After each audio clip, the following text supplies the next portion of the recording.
सुप्रभात बच्चों, मैं आपकी अध्यापिका पुष्पलता सिंह। आज हम पढ़ेंगे कक्षा 11वीं की हिंदी काव्यखंड का निर्मला पुतुल की कविता आओ मिलकर बचाएं। सबसे पहले उनका जीवन परिचय। निर्मला पुतुल का जन्म झारखंड के दुमका जिले के एक आदिवासी परिवार में हुआ। इनका आरंभिक जीवन बहुत संघर्षमय रहा। घर में शिक्षा का माहौल होने के बावजूद इनके यहाँ आर्थिक समस्याओं की वजह से इनका जीवन सही तरीके से आगे नहीं बढ़ पाया। इनकी शिक्षा दीक्षा सही तरीके से नहीं हो पाती है। बाद में इन्हें लगा कि नर्स बनने पर आर्थिक कष्टों से मुक्ति मिल जाएगी। यह विचार कर इन्होंने नर्सिंग में डिप्लोमा किया और काफ़ी समय बाद इग्नू से स्नातक की डिग्री भी प्राप्त की। संथाली समाज और उसके रागबोध से गहरा जुड़ाव पहले से ही था।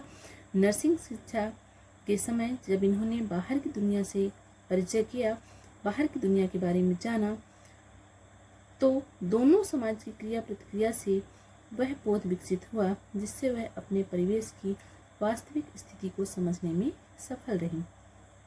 उन्होंने आदिवासी समाज की विसंगतियों को तल्लीनता से उकेरा है। कड़ी मेहनत के बावजूद खराब दशा, कुरीतियों के कारण बिगड़ती पीढ़ी, थोड़े लाभ के लिए बड़े समझौते, पुरुष वर्चस्व, स्वार्थ के लिए पर्यावरण की हानि, शिक्षित समाज की दिक्कतों और व्यवसायियों के हाथों कठपुतली बनना आदि वे स्थितियां हैं जो पुतुल की कविताओं के केंद्र में हैं।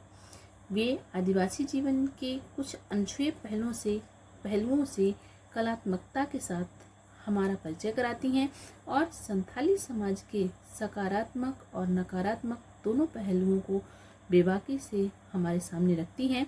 संथाली समाज में जहाँ एक ओर सादगी है, भूलापन, प्रकृति से जुड़ाव और कठोर परिश्रम करने की क्षमता है जैसे सकारात्मक तत्व हैं, वहीं दूसरी ओर उनमें अशिक्षा, कुरीतियाँ और शराब की ओर बढ़ता झुकाव भी है, जिसके बारे में लेखिका को काफ़ी चिंता हो रही है।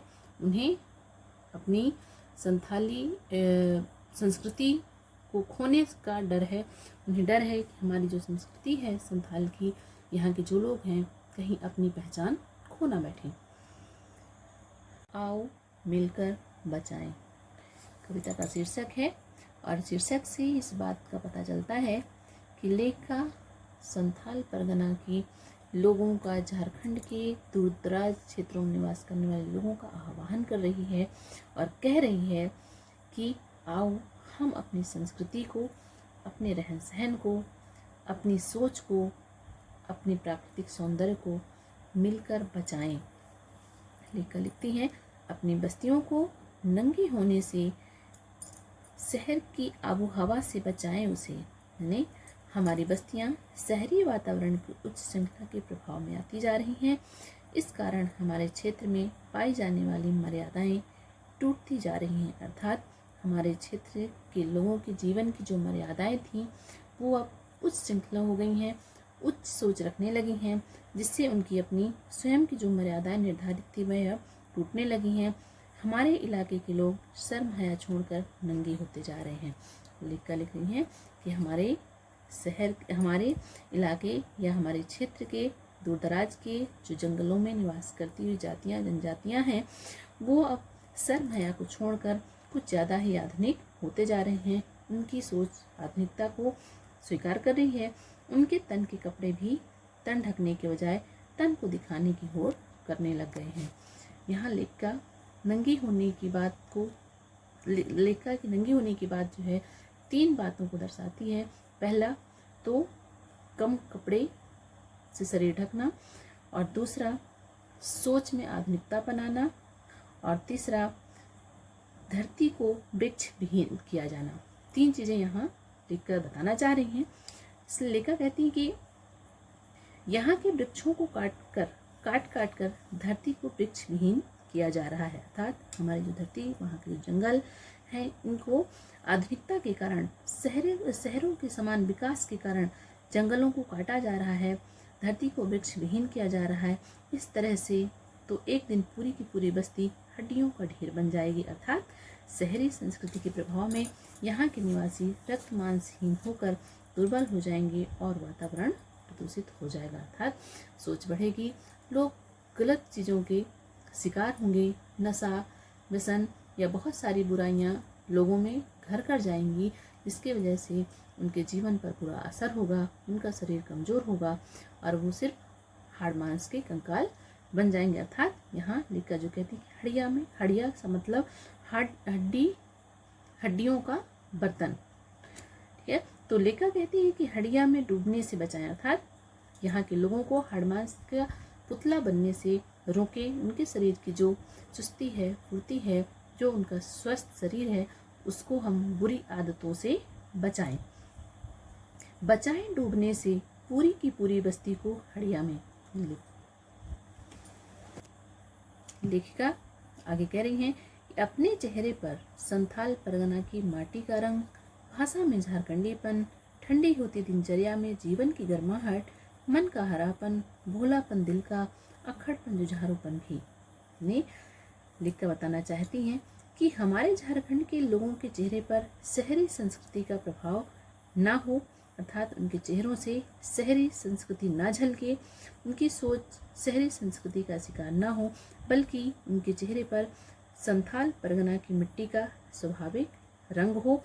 आशय यह है कि लोगों के व्यवहार में प्रादेशिक गुण बने रहें, अर्थात वहाँ की जो लोगों का अपना एक दूसरे से व्यवहार है, जीवन शैली है, अपनी भावनाओं को प्रकट करने का जो तरीका है वह स्वाभाविक रूप से बना रहे, उनमें किसी भी प्रकार का दिखावटीपन ना आए, उनकी भाषा का झारखंडीपन स्वभाव नष्ट ना हो, वे अपनी बोली में ही बोले, अर्थात वो किसी अन्य भाषा या बोली का नकल ना उतारें, बल्कि वो झारखंड की जो वहाँ की वास्तविक बोली है, जो आदिवासियों की अपनी पहचान है, क्योंकि भाषा किसी भी व्यक्ति की पहचान होती है और लेखिका इसलिए चाहती हैं कि वहाँ के लोग झारखंडी भाषा ही बोलें, न कि अन्य बोली का उपयोग करें।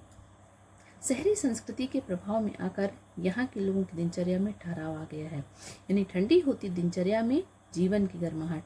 लेखिका कह रही हैं कि शहरी संस्कृति के प्रभाव में आकर यहाँ के लोगों की दिनचर्या में ठहराव आ गया है, यानी रुक सी गई है दिनचर्या, जो है कुछ आलस से भर गई है या लोग सुस्त होते जा रहे हैं, इसलिए ये जो ठहराव आ गया है, उनके जीवन का उत्साह भी नष्ट हो गया है, अर्थात उनकी जीवन शैली का जो उत्साह था, जो खुशी थी, वह भी अब शहरी वातावरण की वजह से, शहरी सोच होने की वजह से नष्ट होता दिखाई दे रहा है। लेखिका चाहती हैं कि उनके जीवन में वह उत्साह फिर से लौट आए, जीवन की गर्माहट, मन का हरापन, भोलापन दिल का, अक्खड़पन जुझारूपन भी। लेखिका चाहती हैं कि वहाँ के लोगों के मन में जो उत्साह है, जो ताजगी है, जो खुशी है, वह फिर से वापस आ जाए, वो शहरी वातावरण को जो अपना लिए हैं, जो उनकी दिनचर्या ठंडी पड़ गई है, वह अपने ही रूप में पुनः वापस आए, मन में फिर से सरसता आ जाए, सरलता आ जाए, मधुरता आ जाए, उनके दिलों में चालाकी और समझदारी की बजाय वही पहले जैसा भोलापन आ जाए। अर्थात लेखिका नहीं चाहती कि वहाँ के लोगों में चालाकी हो या अधिक समझदारी हो, बल्कि लेखिका चाहती हैं कि जो संथाल के लोग हैं, जो आदिवासी लोग हैं, वो भोले रहें, ना तो अधिक समझदार बने और ना ही अधिक चालाक, क्योंकि ज़्यादा चालाकी या ज़्यादा समझदारी भी लेखिका को अच्छी नहीं लगती। उनके स्वभाव का अक्खड़पन, उनका बात बात पर गर्म होकर तन जाना और संघर्ष करने के लिए तैयार रहना, सबको वापस लौट आए। लेखिका चाहती है भोलापन दिल का, अक्खड़पन जुझारूपन, अर्थात कहने का मतलब है कि उनके स्वभाव का जो अक्खड़पन, अर्थात बात बात में अकड़ जाना, झगड़ जाना और क्रोध से गर्म होकर के तन जाना, यानी अकड़कर झगड़े के लिए तैयार हो जाना, संघर्ष करने के लिए तैयार रहना, सब जो गुण हैं वो वापस आ जाए। अर्थात तो मेहनत करें, संघर्ष करें और ऐसी सोच उनके जीवन में हमेशा बनी रहे। भीतर की आग, धनुष की डोरी, तीर का नुकीलापन, कुल्हाड़ी की धार, जंगल की ताजा हवा, नदियों की निर्मलता, पहाड़ों का मौन, गीतों की धुन, मिट्टी का सूंधापन, फसलों की लहलहाट। आगे लेखिका लिखती हैं कि झारखंड के लोगों के जीवन में उत्साह की ऊर्जा बनी रहे, उनका मन उत्साह से सदा भरा रहे, उनके अंदर वह शक्ति, उत्साह की शक्ति हमेशा प्रवाहित होती रहे, उनकी उमंग कभी नष्ट ना हो, उनकी धनुष की डोरी और तीर का नुकीलापन यथावत बना रहे। धनुष की डोरी, तीर का नुकीलापन अर्थात उनके कंधे में धनुष और तीर बराबर यथावत दिखाई दे, यानी उसका वो धारण करें, उसे अपने जीवन में उपयोग में लाएं। उनकी कुल्हाड़ी की धार भी बनी रहे, अर्थात उनके एक हाथ में अगर धनुष बाण है तो दूसरे हाथ में कुल्हाड़ी यथावत रहे, दिखाई दे, अर्थात कुल्हाड़ी का भी प्रयोग उनके जीवन में बना रहे। ऐसे है कि वे कहना चाहिए कि वे जीवन शैली को, अपनी जीवन से वास्तविक जीवन शैली को ना छोड़ें। लेख करनी चाहती कि झारखंड के जो आदिवासी लोग हैं वो आधुनिकता की दौड़ में शामिल हो, बल्कि वो अपनी पुरानी जीवन शैली को अपनाए रखें। वे अपने उत्साह, अपने कर्म, अपनी तेजस्विता और प्रभाव को सुरक्षित रखें। यहाँ की प्राकृतिक जीवन शैली भी ज्यों की त्यों बनी रहे। लेख के आगे चाहती हैं कि पहाड़ों का, जंगल की ताजा हवा, नदियों की निर्मलता, पहाड़ों का मौन, गीतों की धुन, मिट्टी का सूंधापन, फसलों की लहलहाट, अर्थात जंगल की जो ताजी हवा है वह यथावत रहे, सुरक्षित रहे, क्योंकि आजकल जंगलों को काट करके फैक्ट्रियों का, बड़ी बड़ी फैक्ट्रियों का निर्माण हो रहा है। इसलिए लेख करनी चाहती कि जंगल में कुछ ऐसा हो जिससे वहाँ का वातावरण बदले, बल्कि जंगल की ताजी हवा यथावत रहे, बनी रहे, नदियों की निर्मलता सदा बनी रहे, अर्थात जंगलों में बहने वाली नदियाँ सदा निर्मल रहें, जीवनदायिनी बनी रहें। पहाड़ों का मौन, और आधुनिकता के चलते पहाड़ों का जो मौन है वह समाप्त होने लगता है। ज़्यादा लोगों का आना जाना, पहाड़ों तक ज़्यादा लोगों का आना जाना वहाँ की शांति को नष्ट करता है। इसलिए ऐसा कुछ भी ना हो, पहाड़ों में ज़्यादा लोगों का आना जाना ना हो, ताकि वहाँ की शांति बनी रहे। गीतों की धुन, और जो आदिवासियों के लोकगीत की धुन सुनाई देती है, दूर दराज के इलाकों में निवास करने वाले जो आदिवासी हैं उनके अपने लोकगीत होते हैं, और उन लोकगीतों की जो धुन होती है वो यथावत बनी रहे। वो लोकगीत की धुन हमेशा सुनाई देती रहे। मिट्टी का सूंधापन, फसलों की लहलहाट, अर्थात लिख रही हैं कि मिट्टी की स्वाभाविक सुगंध बनी रहे और लहलहाती फसलें ज्यों की त्यों बनी रहे, उन पर शहरी जीवन का साया ना पड़े। अर्थात जो लोग मिट्टी से जुड़कर कार्य करते हैं उनके बारे में है कि यहाँ के लोग मिट्टी से जुड़कर ही कार्य करें, स्वाभाविक रूप से खेतीबाड़ी करके अपना जीवन यापन करें, ना कि वो फैक्ट्रियों या अन्य किसी प्रकार की आधुनिक जीवन शैली को अपनाएं, या आर्थिक तंगी के कारण कहीं बाहर जा कर के आय का साधन ढूंढें, ऐसा वो ना करें, बल्कि जो उनकी पारंपरिक जीवन शैली है, खेतीबाड़ी का कार्य ही वो करके अपने जीवन में आगे बढ़ें, ताकि उनके आसपास का वातावरण, उनकी फसलें ज्यों की त्यों लहलहाती रहें, बनी रहें, उन पर शहरी जीवन का प्रभाव ना हो।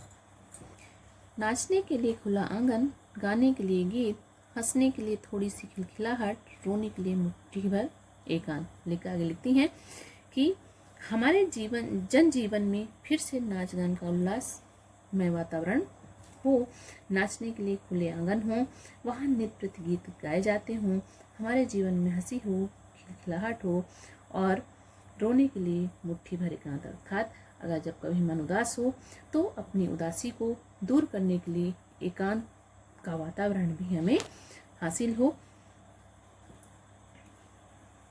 हमारे जीवन में हंसी हो, खिलखिलाहट हो, रोने के लिए थोड़ा सा अकेलापन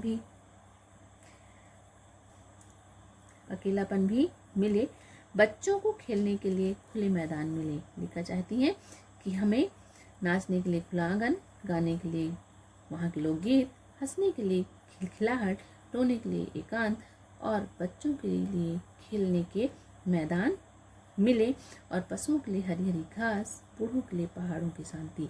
और दूर दराज के इलाकों में जो पशु होते हैं उनको चरने के लिए हरी हरी घास उपलब्ध हो, और बड़े बूढ़ों को पहाड़ी प्रदेशों का शांत वातावरण भी मिल सके। लेखिका सोचती हैं कि जो प्राकृतिक अंचल में लोग, दूर दराज के लोग जो प्राकृतिक अंचल में अपना जीवन शैली जिस तरह से जीते थे, उसी प्रकार की जीवन शैली उनके जीवन में यथावत बनी रहे, किसी भी प्रकार का कोई परिवर्तन न आए। और इस अविश्वास भरे दौर में थोड़ा सा विश्वास, थोड़ी सी उम्मीद, थोड़े से सपने आओ मिलकर बचाएं कि इस दौर में भी बचाने को बहुत कुछ बचा है अब भी हमारे पास। लिखती हैं कि यद्यपि आज चारों ओर आपसी संदेह का वातावरण छाया हुआ है, लोग एक दूसरे को शक की दृष्टि से देखने लगे हैं, फिर भी ऐसे वातावरण में आपसी विश्वास को बनाए रखना अत्यंत आवश्यक हो गया है, क्योंकि अपने सपनों को तथा आशा को जीवित रखना बहुत जरूरी है। अगर किसी भी व्यक्ति के जीवन में सपने नहीं होंगी, जीवन में आशाएं नहीं होंगी, तो जीवन मुश्किल होता है। इसलिए लेखिका चाहती हैं कि हमारे जीवन में इस अविश्वास भरे दौर में जब हम किसी पर विश्वास नहीं करते, फिर भी थोड़ा सा विश्वास हमें एक दूसरे पर बनाए रखना चाहिए। हमें अपने जीवन में उम्मीद नहीं छोड़नी चाहिए और हमें अपने जीवन के बेहतर भविष्य के लिए सपने तो सजाने ही होंगे, देखने ही होंगे, और ये सपने, यह आशा, यह विश्वास लोग जीवन में मिल ही सकता है। लेखिका बता रही हैं कि ये आशा हमारे जीवन के लिए, आगे जीवन को आगे बढ़ाने के लिए जो हमें आशा चाहिए, वह आशा और एक दूसरे पर विश्वास लोग जीवन में मिल भी सकता है। आओ मिलकर बचाएं कि इस दौर में भी बचाने को बहुत कुछ बचा है अब भी पास। हमारे कवियत्री पाठकों को प्रेरित करती हुई कहती हैं कि आओ हम मिलकर आशा, विश्वास और सपने को बचाएं। निराशा और अविश्वास के इस युग में भी ये भावनाएं पूरी तरह मरी नहीं हैं, हमें इन्हें बचा कर रखना चाहिए। अभी समय है, समय रहते इन्हें बचा लेना चाहिए। इन लेखिका को अभी भी उम्मीद है, अभी भी आशाएं हैं लेखिका के मन में कि इन निराशा और अविश्वास के इस युग में भी ये भावनाएं पूरी तरह से समाप्त नहीं हुई हैं। कौन सी भावनाएं? आशा और विश्वास और सपने, ठीक ना। इनकी भावनाएं पूरी तरह से समाप्त नहीं हुई हैं और हमें इन भावनाओं को मिल करके बचाना चाहिए। मिल करके बचाएं और अभी समय है, समय रहते इन्हें हमें बचा लेना चाहिए। अर्थात हमें अभी भी एक दूसरे पर विश्वास करना चाहिए, एक दूसरे की भावनाओं को समझना चाहिए और बेहतर भविष्य के लिए हमें खूबसूरत सपने देखने चाहिए। तो बच्चों, ये थी हमारी कविता आओ मिलकर बचाएं, और उम्मीद है कि कविता आपको समझ में आई होगी, पसंद भी आएगी। और अगर कहीं आपको कठिनाइयाँ होती हैं तो आप कमेंट बॉक्स पर पूछ सकते हैं। धन्यवाद।